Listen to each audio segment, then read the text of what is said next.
Can magnitude 4 earthquake rates be used to forecast large earthquake events? This is by Seismological Society of America. Boston College seismologist John Abel and his colleagues have noted a pattern for some large California earthquakes.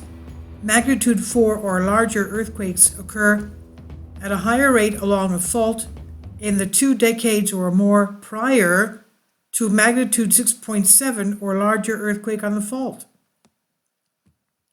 The findings prompted Abel in 2017 to suggest a prospective test.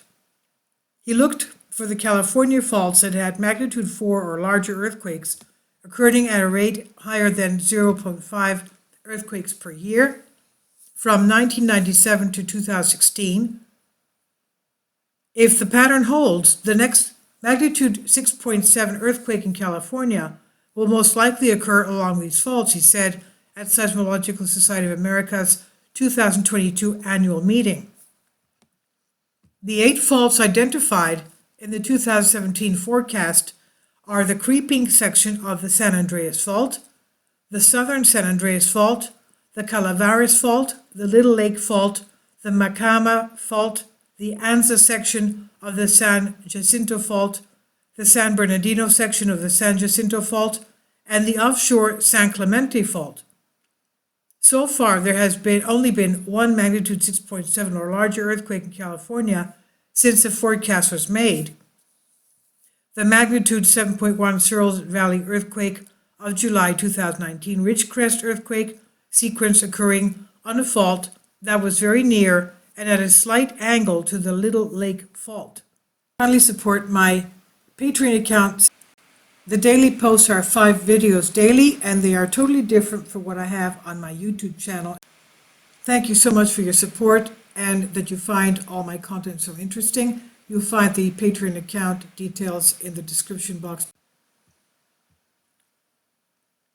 Abel said, my forecast was not exactly fulfilled.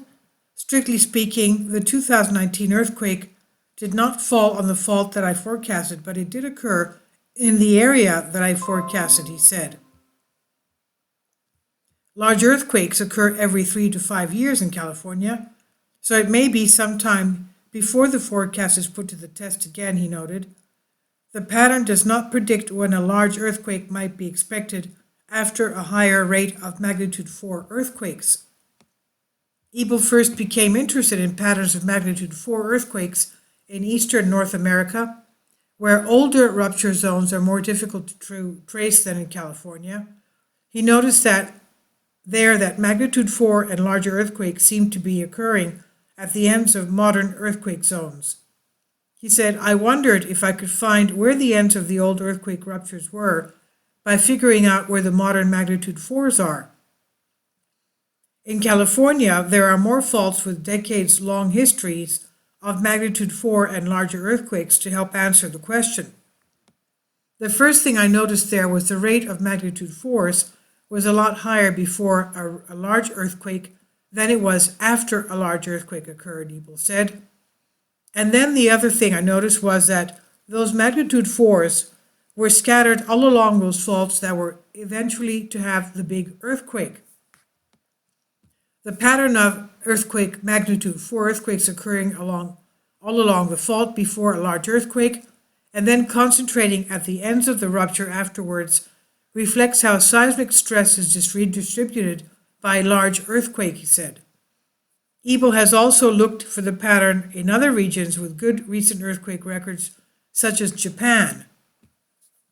The 2016 magnitude 7.3 Kumamoto Kyushu earthquake and the 2016 magnitude 6.2 in central Totori earthquake on Honshu had some magnitude 4 or larger earthquakes along their faults in the 2 decades before the large earthquakes, but the 1995 magnitude 6.9 Kobe earthquake had few magnitude 4 earthquakes before the main shock. He concluded that the pattern may not happen before all large earthquakes. Abel hopes that discussing the California forecast will prompt other researchers to look for data sets or theoretical work that could be used to test the magnitude 4 pattern more thoroughly and across the globe. This is by Seismology Society of America on phys.org. Please leave your comments and thank you for your support.